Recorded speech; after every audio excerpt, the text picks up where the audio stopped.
America is known for its technology, its cities, and its power, but even in this modern country, there are places where science completely fails.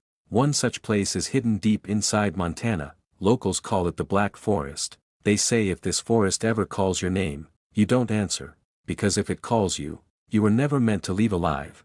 This is not a fictional story. This story is based on real disappearances that were never explained.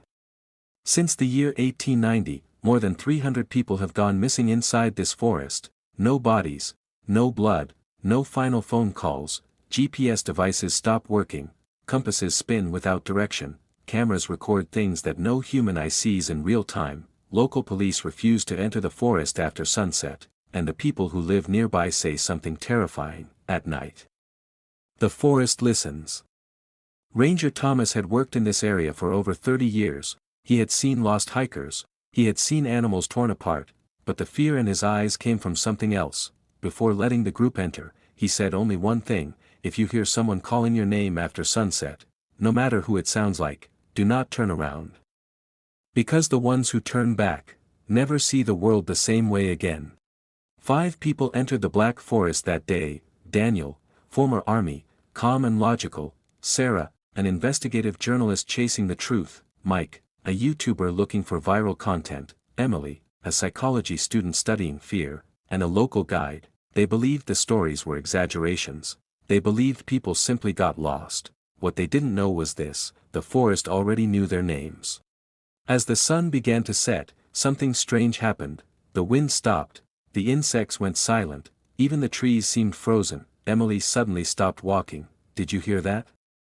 she asked. It was the sound of a child crying, but the nearest town was over 50 miles away. Then Mike's camera turned on by itself. On the screen, there was an extra shadow. It didn't belong to anyone, but it was moving. The shadow slowly stretched between the trees, and through the camera's microphone, a voice was recorded, not loud, not angry, just clear enough to hear: "You finally came." And at that moment, the forest closed behind them. First night in the forest, Mike's disappearance, the cursed camera footage. Night fell faster than expected.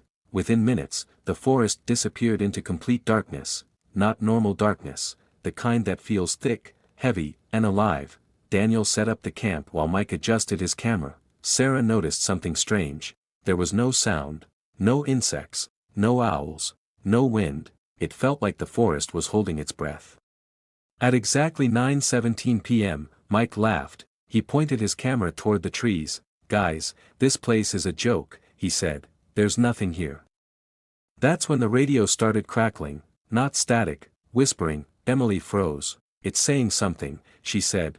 Daniel grabbed the radio, but the whispers weren't coming from the device. They were coming from all directions.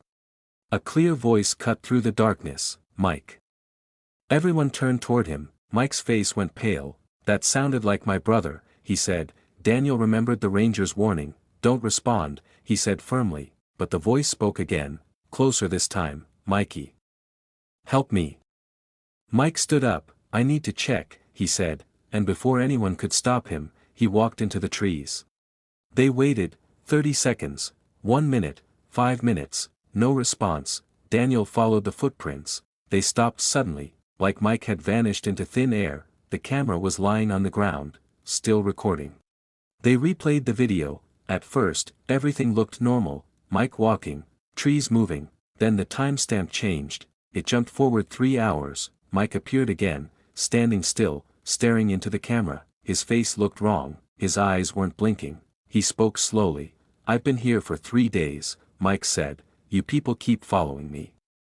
Emily dropped the camera. "That's impossible," she whispered. "He left 5 minutes ago." A branch snapped behind them. Daniel turned around.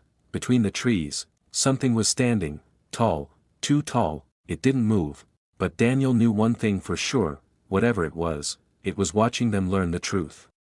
Before this story continues, understand one thing: what you are hearing right now is not just a story.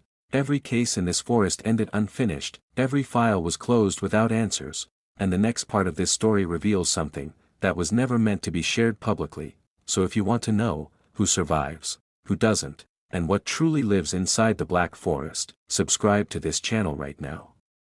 Because once you miss the next part, you may never hear the truth again.